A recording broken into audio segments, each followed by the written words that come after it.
अस्सलाम वालेकुम। आज मैं आपको एलिफ शफ़क़ के एक इब्तदाई नावल ऑनर के बारे में छोटा सा एक रिव्यू दूंगी। बहुत ही मुख्तसर, मैंने अभी आजकल में ही ये किताब ख़त्म की है। बहुत ही प्यारी किताब है, बहुत ही खूबसूरत किताब है, धमाका खेज़ नावल है।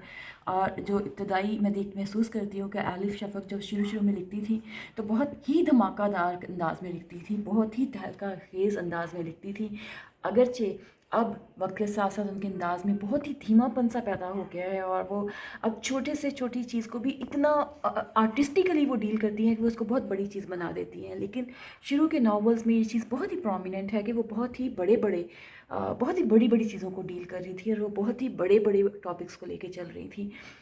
इसी तरह से ये ऑनर से अगर आपके दिमाग में कोई चीज़ आती है और तो ऑनर किलिंग ही आ सकती है। पाकिस्तान में होते हुए हमें भी इस चीज़ का पता है। It is not a story of Pakistan, this is a story of Turkey. लेकिन पता नहीं क्यों हमारे ज़्यादातर मुसलमान मुल्कों में एक ही जैसी हमें कहानियाँ मिलती हैं, एक ही जैसे सिचुएशंस मिलती हैं। बहुत सारी औरतें, बहुत सारे ख़ानदान, बहुत सारे लोग, बहुत सारे कैरेक्टर्स, बहुत सारी locations, immigrants, experts from this place to the other, वो तमाम मशहूर किस्म के थीम जो एलिफ शफ़क़ के नावल का एक हिस्सा हैं।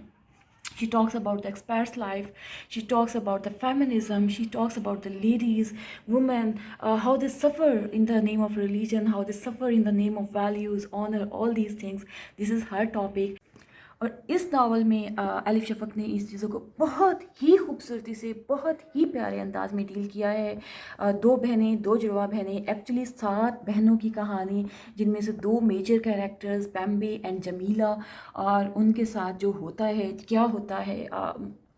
आप ये नावल पढ़ेंगे, आप एलिफ शफ़क़ को पढ़ते हैं तो आपको नहीं लगता कि ये किसी दूसरे मुल्क की कहानी है, आपको नहीं लगता कि ये किसी दूसरे स्टेट की कहानी है।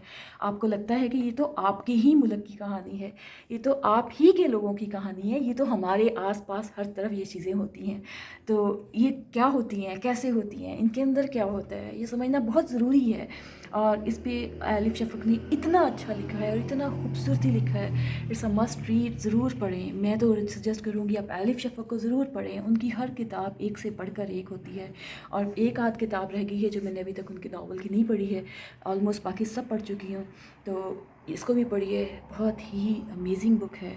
आपको आपको एक दफ़ा तो आपके दिमाग को हिला देगी, या एक दफ़ा तो आपको झंझोड़ देगी। इन चीज़ों को पढ़ा करें ताकि हमें आपको ज़िंदगी के इमोशंस के, रियलिटीज़ के, फैक्ट्स के बारे में पता चले। नॉवेल्स हमें ये चीज़ बताते हैं, हमें वो फैक्ट्स बताते हैं, वो चीज़ें बताते हैं जो रियल लाइफ में हमारे दिमागों से, हमारी ज़िंदगियों से कहीं मिस हो जाते हैं, जो हमें समझ नहीं आते। Thank you very much.